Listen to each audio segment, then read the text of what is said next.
Magandang araw, magandang gabi mga ka-Friendly Talk TV. Sa gitna ng patuloy na tensyon sa West Philippine Sea, hindi lamang dagat ang naging larangan ng banggaan, pati salita, posisyon at prinsipyo. Isang Coast Guard officer ang diretsyong naglatag ng mga nangyayari sa karagatan. Isang foreign embassy ang tumugon ng Marine. At sa Senado, lumitaw ang magkakaibang tinig. May mga nanindigan laban sa panghihimasok at may mga nananawagan ng mas maingat na diplomasya.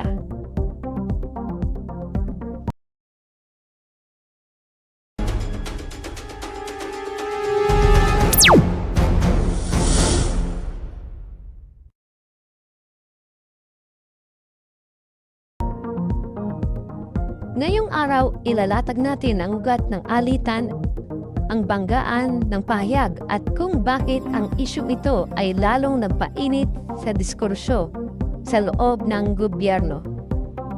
Disclaimer po, ang talakayan ay batay sa mga pampublikong pahayag, panayam at opisyal na komunikasyon. Hindi ito akusasyon.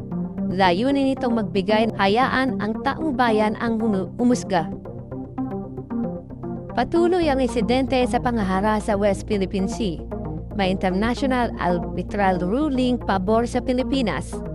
Gayunman, nagpapatuloy ang presensya at aktibidad ng China sa mga lugar na inangkin ng Pilipinas. Dahil dito, bawat pahayag na opisyal, lokal man o dayuhan, ay nagiging sentro ng atensyon. Nagsimulang uminit ang palitan ng regular na magbigay ng malinaw at detalyadong briefing si Commodore J. Tariela, tagapagsalita ng Philippine Coast Guard. Ulat niya ang aktwal na sitwasyon sa dagat batay sa obserbasyon at dokumentasyon ng PCG. Mahalagang punto, hindi opinyon ang inilatag kundi impormasyon. Ngunit tinuligsa ng Chinese Embassy ang ilang pahayag ng PCG. Tinawag ang mga ito bilang misleading, provocative. Ayon sa kanilang pahayag, ang ganitong komunikasyon ay nakakasira sa ugnayan ng dalawang bansa. Tugon ni Tariela, nanindigan na ang kanyang mga pahayag ay nakabatay sa aktual na pangyayari. Iginiit ang karapatan ng publiko na malaman ang totoo. Dito nagsalpukan ng dalawang prinsipyo, ang diplomatic sensitivity versus public transparency. Si Senator Risa Ontiveros, diretso at matapang. Senator Risa Ontiveros ay kabilang sa mga senador na tahasang bumatikos sa pahayag ng Chinese Embassy. Iginit na walang dayuhang embahada ang dapat magdikta kung paano magsalita ang mga opisyal ng Pilipinas. Binigyan diin ang soberanya ng bansa, karapatan ng mga Pilipinong opisyal na magsalita ng katotohanan ng walang takot. Para sa kanya at sa kanyang mga taga-suporta, ang pagtuliksa sa Chinese Embassy ay hindi lamang issue ng diplomasya, kundi usapin ng respeto sa Pilipinas bilang isang umalayang bansa.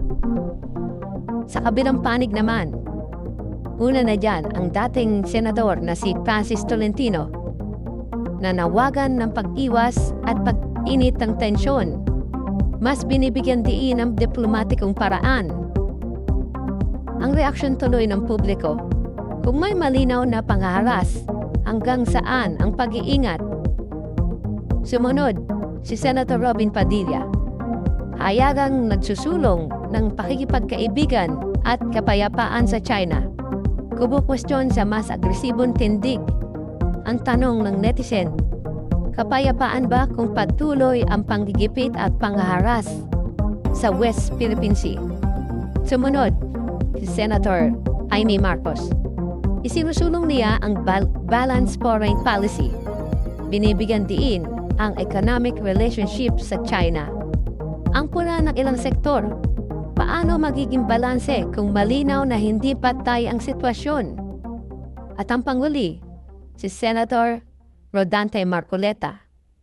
Matapang sa pagpuna sa Estados Unidos at sa EDCA, kritikal na presensya ng US at siya rin ang nagbigay ng impormasyon na ang West Philippine Sea ay wala sa pangkalahatang mapa. Obserbasyon ng publiko, bakit mariin sa Amerika, ngunit mas maingat pagdating sa China? Ang isyong ito ay hindi lamang tungkol sa China o sa West Philippine Sea. Ito ay tungkol sa kung paano ipinagtatanggol ng mga lider ang soberanya sa salita at sa gawa.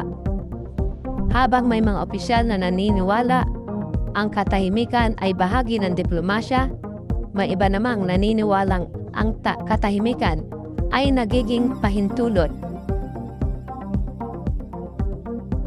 Ang banggaan ng Chinese Embassy at ni Commodore J. Tariela ay naging test ng paninindigan, naging salamin ng pagkakahati ng pananaw sa loob ng gobyerno. Sa Senado, malinaw ang dalawang direksyon. May matigas na tindig para sa soberanya natin at merong maingat na diplomasya para iwas gulo. At dito pumapasok ang tanong, ikaw bilang Pilipino, mas mahalaga ba ang malinaw na direksyon o direksyon ng paninindigan tulad ng kay Commodore Tariela at kay Senator Hontiveros? O mas dapat bang manaig ang katahimikan at maingat sa diplomasya? Sa huli, ang tunay na laban ay hindi lamang sa dagat, kundi sa kung paano ipinagtatanggol ang dignidad ng bansa. Ang kasaysayan, ang huhusga, pero ang boses ng taong bayan ang magpapasya ngayon.